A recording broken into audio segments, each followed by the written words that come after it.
ভাজা ভাত খাওয়াতে পর্যটকদের ঢুকতে গাড়ি নিয়ে প্রচুর টাকা দিতে হয়। আর কেন কেন পর্যটকদের ঢুকতে টাকা দিতে হয় কেন? তাদের মাথা প্রতি এবং গাড়ি প্রতি যে টাকা পড়ে প্রায় 2,500 টাকার মতন। কেন পড়ে? কেন ট্যুরিস্টদের ঢুকতে টাকা লাগবে পর্যটকদের? ওয়াই? কার পারমিশন এগুলো করা হচ্ছে? ম্যাডাম, এই যে এন্ট্রি ফি যেটা নেওয়া হয় আর যে ভেহিকল যেটা ঢোকে তার যে এন্ট্রি ফি নেওয়া হয়, এটা ম্যাডাম আমাদের চিফ ওয়াইল্ড লাইফ ওয়ার্ডেনের পারমিশনে যে ফিক্স করা আছে রেট, ওটাই আমরা। কে ফিক্স করেছে? Chief wild life warden, CWLW, chief wild life warden, PCCF wild life. তো তারা গভর্নমেন্টকে জানাবেন, এতে কি জমিদারি নাকি, গায়ের জোর? ফরেস্ট কি মানে গভর্নমেন্টের বাইরে, সরকারের বাইরে?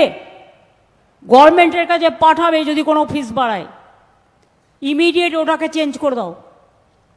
পর্যটকদের জন্য কোনো ফিস হবে না, ক্যাবিনেট মিটিং করে ডিসাইড করো। আর দিদি কেন